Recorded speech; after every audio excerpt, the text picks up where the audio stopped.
Welcome to another episode of Books Central Inside the Pages.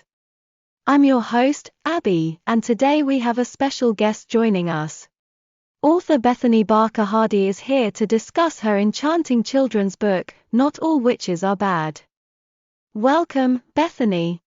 Thank you, Abbie. I'm thrilled to be here and to share the story of Not All Witches Are Bad with your listeners. We're so excited to have you. Now, let's dive into the captivating world of Donna, the kind-hearted witch who rescues children lost in a haunted forest on Halloween night.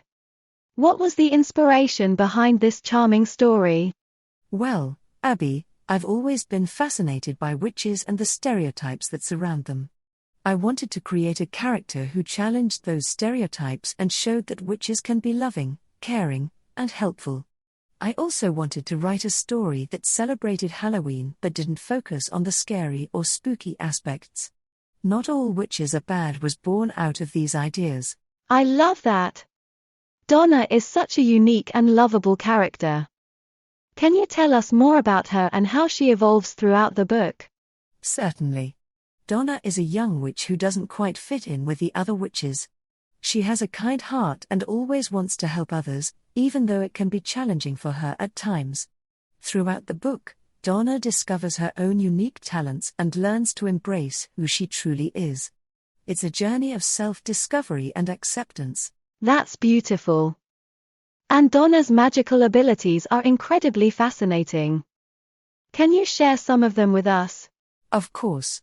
Donna has the ability to communicate with animals, which comes in handy during her adventures in the haunted forest. She also possesses a special gift of making plants grow and flourish.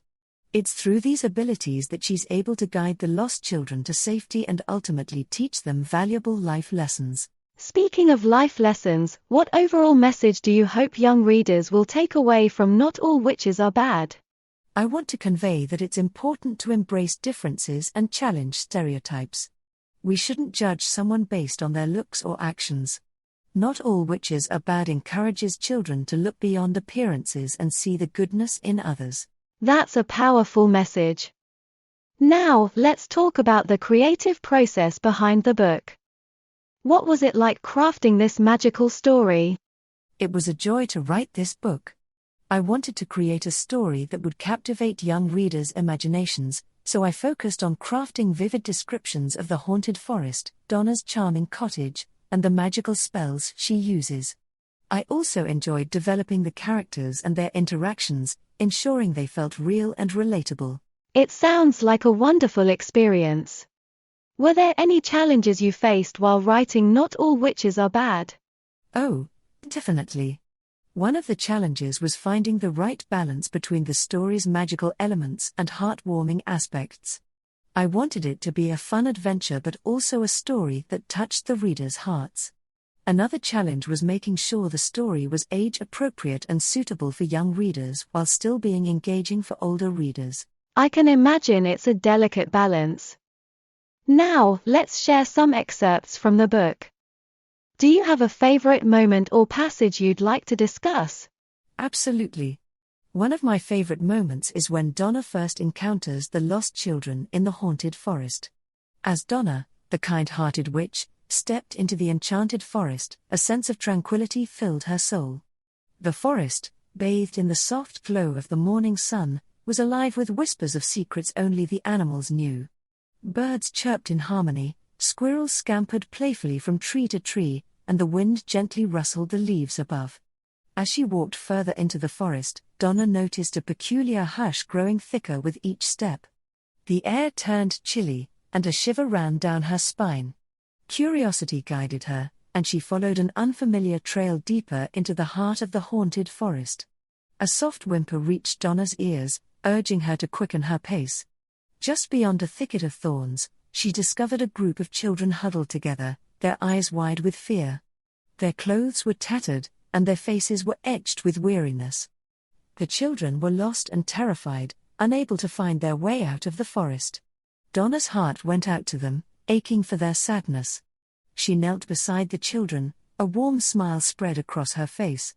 Her unique ability to communicate with animals has always allowed her to understand the deepest fears and desires of others. "Do not fear, dear children," Donna spoke gently, her voice soothing like a lullaby.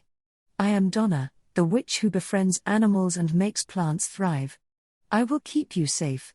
The children looked up at her, their eyes filled with apprehension. But Donna's compassionate nature shone through, dissolving their worries. She promised to guide them out of the haunted forest and find their way back home. With a graceful motion of her hands, Donna cast a spell using her gift of communicating with animals. Birds fluttered down from the treetops, singing a chorus of harmonious melodies. Their enchanting songs formed a roadmap in the sky, guiding the lost children to safety. But Donna knew they needed more than just direction. She wanted to create a haven for them to feel secure amidst the eerie atmosphere. With another gentle wave of her hands, she spoke an incantation to bring forth her gift of plant growth. With every word she uttered, vibrant flowers emerged from the forest floor. Petals unfurled in a kaleidoscope of colors, intertwining with the moss beneath their feet. Magical vines sprouted from the ground, forming an archway that led the children deeper into the oasis. As they passed through the archway, the air changed, becoming infused with a sweet aroma. The sunlight filtered through the leaves, casting dancing patterns on the soft grass. The children gasped in awe at the sight before them. In the heart of the enchanted forest, Donna had created a safe haven, a lush oasis amidst the haunting surroundings. The children's fear dissolved, replaced by wonder and amazement. Donna sat with them, comforting and reassuring each child, her soothing words like a warm embrace. "See, my sweet ones," Donna said, her voice a gentle breeze carrying hope. "Not all witches are bad. Embrace the beauty in differences and challenge the stereotypes. We are all capable of kindness, no matter who we are."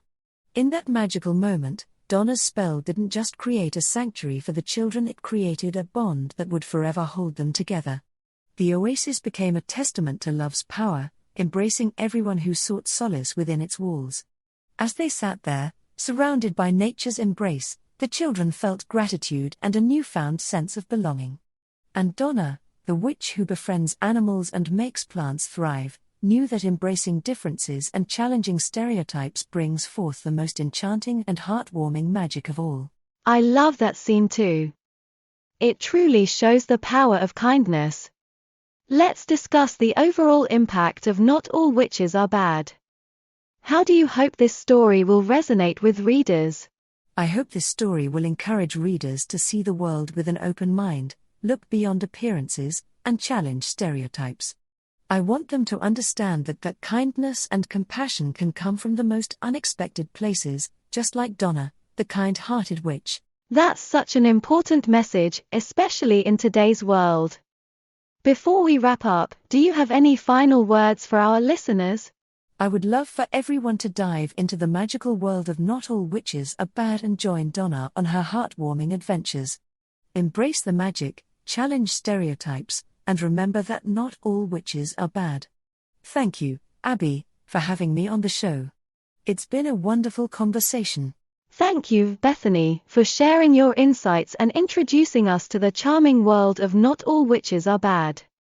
Remember, listeners, books have the power to transport us to magical places and teach us valuable life lessons.